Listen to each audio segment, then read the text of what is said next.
कैसे हो आप सब। आई होप कि अच्छे होंगे। लेकिन एग्ज़ाम का थोड़ा टेंशन चल रहा होगा, है ना।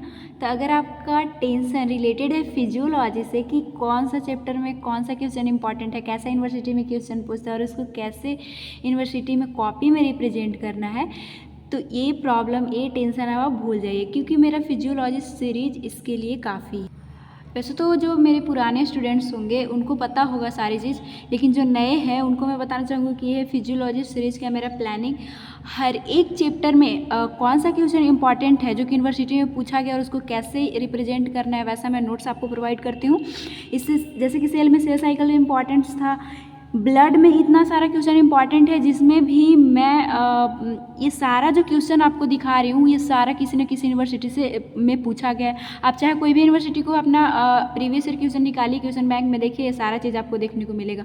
और इसी को पढ़ने से फिजियोलॉजी का उस चैप्टर का पूरा चीज़ कवर हो जाता है।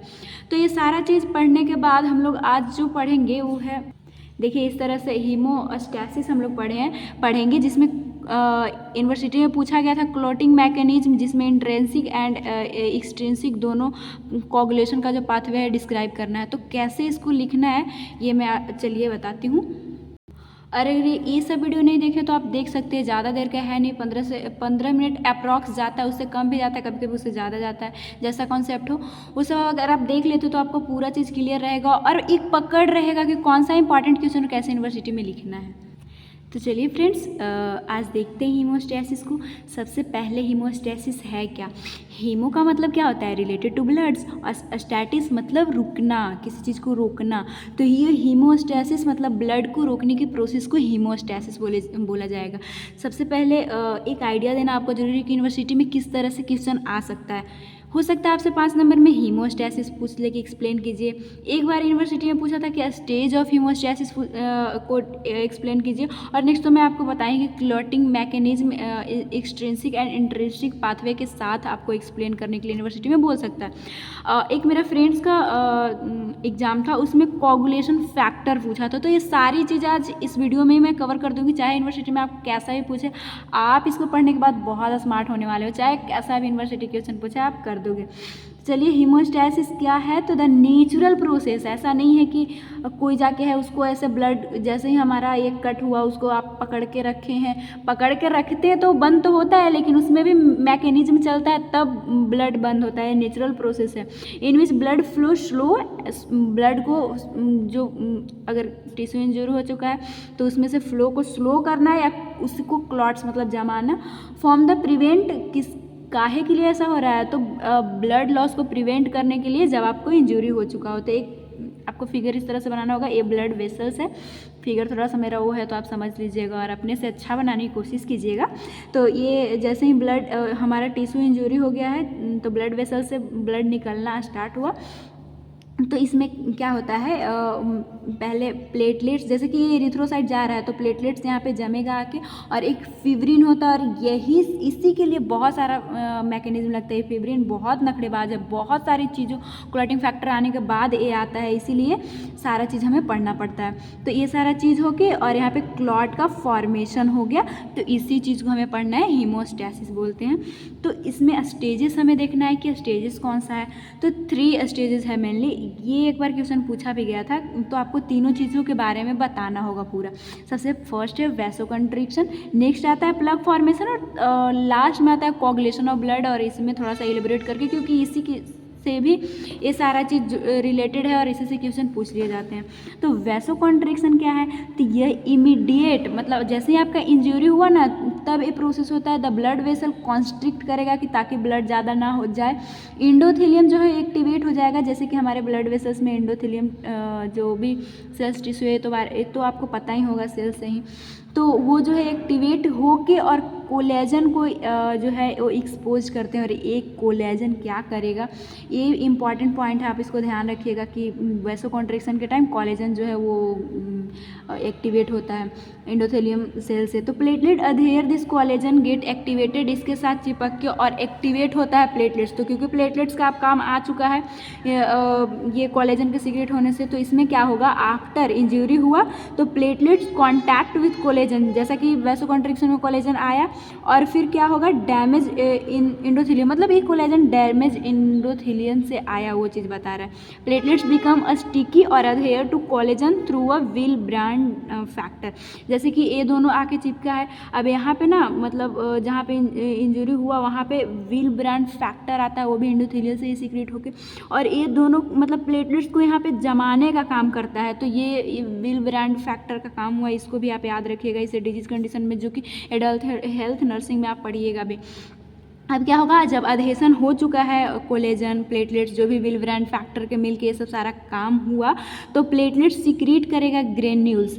प्लेटलेट्स के थ्रू जब अधेशन हुआ तो ये ग्रेन्यूल्स सीक्रेट करता है, काहे के लिए, तो ये अदर प्लेटलेट्स को एक्टिवेट, क्योंकि एक ही तो नहीं आके, जैसे कि यहाँ पे इंजरी हुआ तो एक आके प्लेटलेट्स जमने से ब्लड बंद हो सकता है, तो ये और भी सब प्लेटलेट जितना सब मेरे पास आओ इस जगह पे आओ, इंजरी हो चुका है, तो ये जो है वो बुलाता है ग्रेन्यूल्स के थ्रू, जिससे और भी प्लेटलेट्स आते हैं।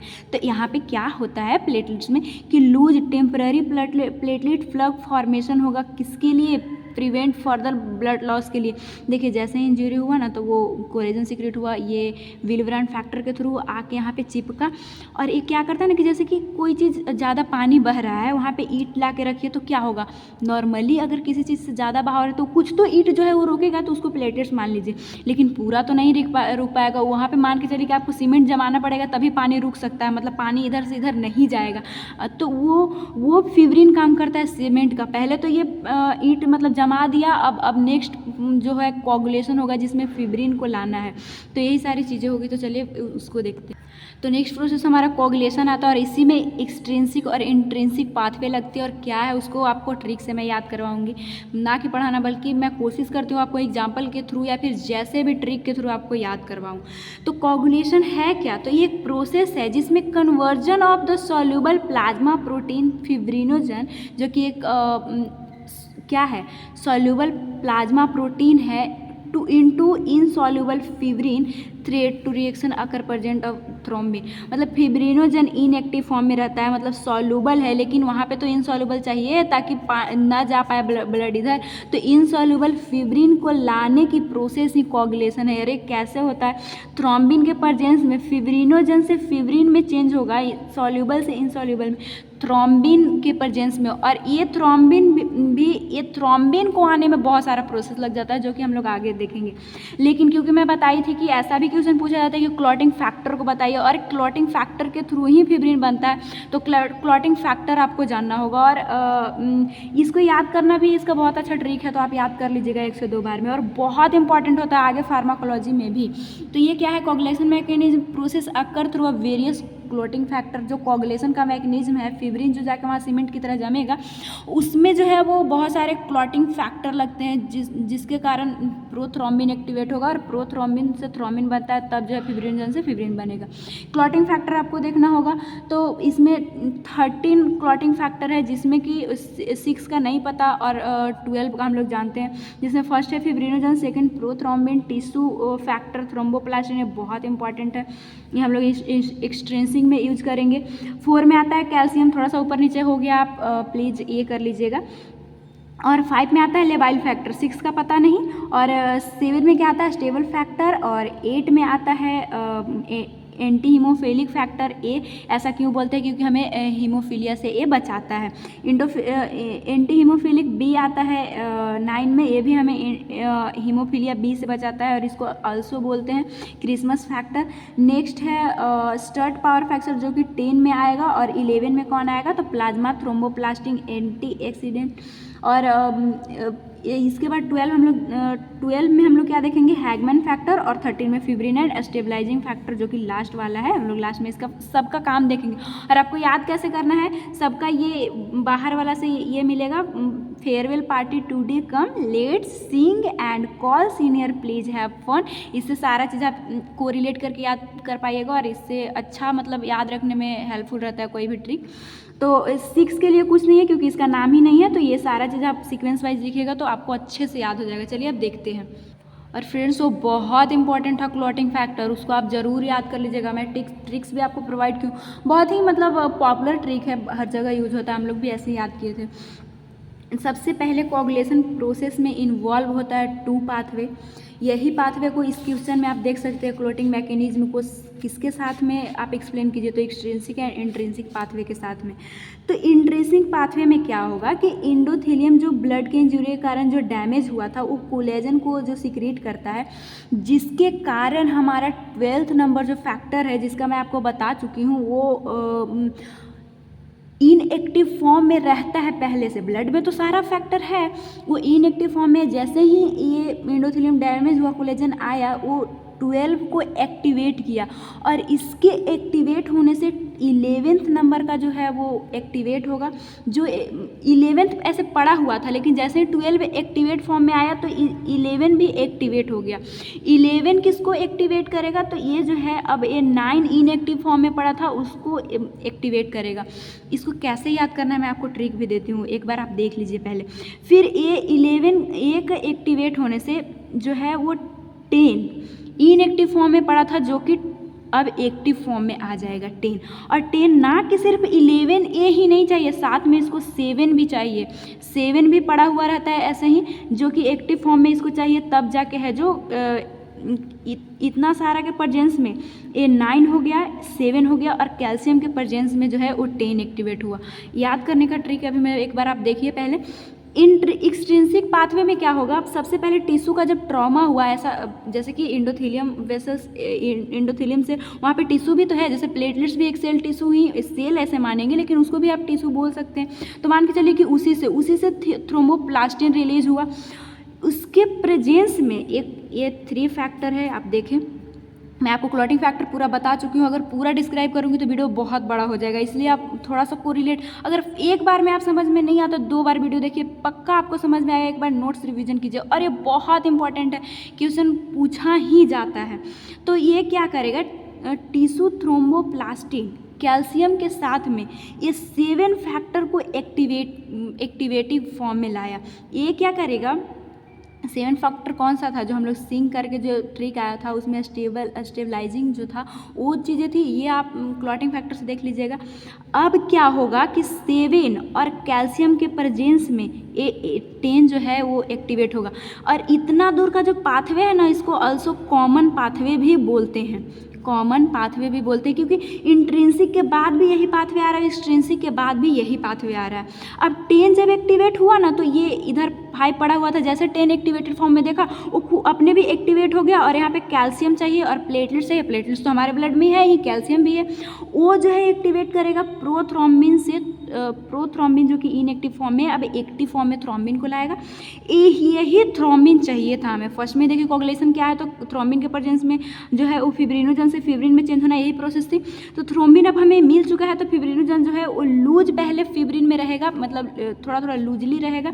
और जैसे ही इसमें जो है वो फैक्टर 12 लास्ट वाला, जो कि हम लोग देखे भी थे कि लास्ट वाला ज़रूरी रहता है, वो जो है जो कि कोलेजन जो वहाँ पे सीक्रेट किया था 10, तब फिर ये हुआ था, तो लास्ट में भी ये फैक्टर चाहिए होता है 12। तो 12 और कैल्शियम चाहिए, कैल्शियम हमारे ब्लड में है, इसका कोई टेंशन है नहीं, तो वो ले लेता है। जैसे मानिए कि सीमेंट ऐसे मतलब पाउडर के फॉर्म में है, उसको में पानी डालिए तब जाके उसको पूरा अच्छे से चिपका पाइएगा, तो वही समझिए कि 12 फैक्टर और कैल्शियम चाहिए। तब जो है वो फिब्रिन टाइट फॉर्म में चला जाएगा और प्लेटलेट्स वहाँ पे था और ये जाके अधेयर पूरी अच्छी तरह से हो जाएगा। अब देखिए याद कैसे करना है, बहुत कंफ्यूज हो चुके हैं, हमें पता है। आप कैसे इसको याद कीजिएगा, बस आप इसको याद कीजिए कि 12 देन 11, 12 11 को किया और 9 जो है वो 10 को किया। ये 12 11 9 10, 12 11 9 10 3-4 बार बोलिए, आपको याद हो जाएगा।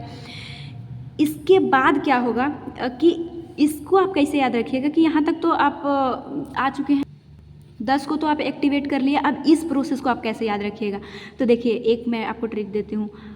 5 और 10 और यहाँ पे 5 और यहाँ पे कौन कौन सा चीज़ चाहिए, इसको थ्रोम्बिन को एक्टिवेट होने के लिए एक्टिवेटेड फॉर्म में 10 5 फैक्टर और कैल्शियम चाहिए, प्लेटलेट चाहिए। इसको आप कैसे याद रख लीजिएगा, 10 में 5 का पानी पूरी, आपको याद हो जाएगा कि ये 10 रुपया में जो 5 पानी पूरी मिलता है ना, और का मतलब कैल्शियम और प्लेटलेट्स में पानी पूरी आप जोड़ लीजिएगा, लड़कियों का बहुत फेवरेट होता है, आप अच्छे से याद रख पाइएगा। इसको आप कैसे याद रखिएगा, तो इसको आप याद रखने के लिए एक ट्रिक मैं आपको बता देती हूँ। ये 3 है, 3 और ये 7 फैक्टर, तो 7 + 3 या फिर पहले 3 लिखिए, 3 + 7 कितना होता है, तो 10। तो ये एक्सटेंसिंग में क्या होता है कि 3 और 7 मिलता है तो 10 को एक्टिवेट करता है, यहाँ पे कैल्शियम लगता है, और यही जो है वो आगे प्रोथ्रोम्बिन का एक्टिवेट करेगा और फिब्रिनोजन से फिब्रिन बनेगा। अगर आपको एग्जाम टाइम में लूज फिब्रिन ये सब नहीं भी याद रखते तो फिब्रिनोजन से फिब्रिन आप लिख सकते हैं, कोई दिक्कत नहीं है। तो ये सारा चीज़ हो गया, यहाँ पे ही आपका कंप्लीट होता है जितना भी क्वेश्चन पूछा था ये चीज़। लेकिन इसके लिए एक रेगुलेशन भी है, वो मैं आपको बता दे, limiting reaction control of coagulation mechanism. अब बताइए ना, हमारा ब्लड वेसल इंज्यूर हुआ है तो ऐसा थोड़ी है अगर कोई उसको कंट्रोल नहीं किया तो पूरा ब्लड जो है वो क्लॉट हो जाएगा, अगर इसको रोका नहीं जाए इस मैकेनिज्म को। तो कौन रोकता है, तो फिब्रिन जो है ना, जो फिब्रिन लास्ट में बना वही रोकता है इस प्रोसेस को। और एक है एंटीथ्रोम्बिन 3 नाम है, और एक है हिपैरिन। देखिए मैं आपको बता, ये जो यहाँ पे फिब्रिन बना था ना, इस थ्रोम्बिन को प्रोसेस को रोकता है कि भाई रुक जा, जितना क्लॉट होना था हो गया, अब ज़्यादा क्लॉट करवा के जान लेगा क्या बंदे का, तो ये इसको रोकता है। और जो नेक्स्ट वाला है ये प्रोसेस, अगर मैं बताऊं कि एंटी थ्रोम्बिन ऐसे भी बोल रहा है कि थ्रोम्बिन का एंटी ये काम करेगा, तो फिब्रिनोजन के काम करने के लिए और भी मतलब बढ़ावा देता है। हिपैरिन भी यही काम करता है और इस प्रोसेस को रोकता है। नहीं तो क्या, हिपैरिन आपको पता होगा कि हमारे हिपैरिन जो है वो लंग्स लीवर में ज़्यादा पाया जाता है, वहाँ पे ज़्यादा ब्लड जाता है। अगर ये चीज़ नहीं रहता, ये क्लॉटिंग से बचाता है, क्लॉट अगर हो जाए तो बहुत प्रॉब्लम हो सकता है, जान भी जाती है। तो ये सारा चीज़ लिमिट करता है।